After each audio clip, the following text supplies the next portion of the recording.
آخر شادیاں ناکام کیوں ہوتی ہیں؟ ناظرین و حضرات، آپ سب کو شادی بیاہ میں آنے جانے کا موقع تو ضرور ہی ملا ہوگا۔ آپ لوگوں نے نوٹ کیا ہوگا کہ ماں باپ اپنی بیٹی کو قرآن شریف کے سائے میں رخصت کرتے ہیں تاکہ بیٹی قرآن شریف کی برکت سے ہمیشہ اپنے سسرال میں خوشحال رہے۔ ناظرین و حضرات، یہی لڑکی کچھ عرصہ بعد اپنے سسرال والوں کی شکایتیں اپنے شوہر کو کرتی نظر آتی ہے۔ جب شوہر نہیں سنتا تو آہستہ آہستہ اپنے میکے آ کر اپنے ماں باپ کو بتاتی ہے کہ مجھے اپنی ساس، نند یا تیسرے شخص سے یہ مسئلہ ہے،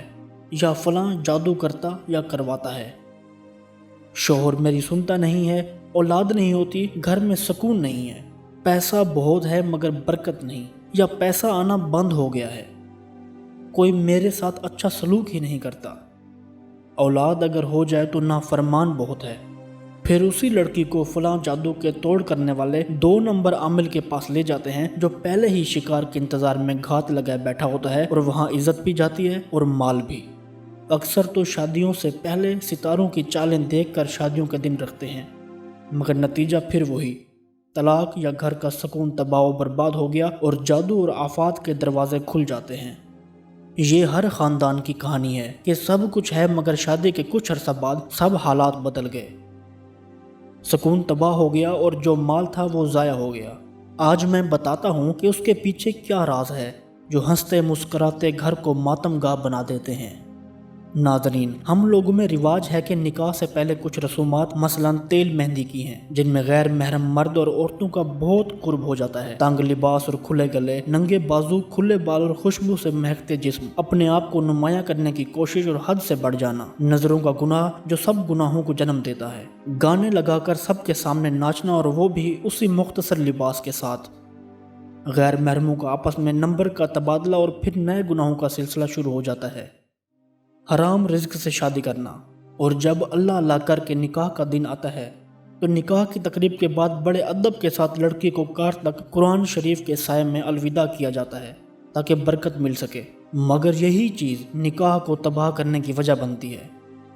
ناظرین، یہ قرآن شریف اگر آپ کے حق میں سفارش کر سکتا ہے تو ذرا سوچئے تو صحیح، یہ بددعا نہیں دے سکتا کیا؟ دیتا ہے، اور وجہ بھی یہی ہے کہ جب آپ اپنی بیٹی یا بہن کی شادی کی ساری رسومات قرآن شریف کے خلاف کریں گے، گناہوں میں خود بھی ڈوبے اور دوسرے بھی آپ کی وجہ سے ان گناہوں میں ملوث ہو گئے، اور نکاح والے دن قرآن شریف کو مذاق بنا کر اپنی بہن بیٹی کے سر پر رکھ دیتے ہیں، اس وقت قرآن چیخ اٹھتا ہے کہ یا اللہ، سارے کام تیرے اور تیرے حبیب صلی اللہ علیہ وآلہ وسلم کی مرضی کے خلاف ہوئے ہیں، میرا اور تیرے حبیب کے حکم کا مذاق اڑایا گیا ہے، مجھ میں لکھے تیرے پیغامات اور تیرے حبیب کے احکامات کی تذلیل کی گئی ہے۔ یا اللہ، ان لوگوں نے تیرے اور تیرے حبیب صلی اللہ علیہ وآلہ وسلم کے احکامات کی تذلیل کی ہے، تو ان کو ذلیل و رسوا کر دے۔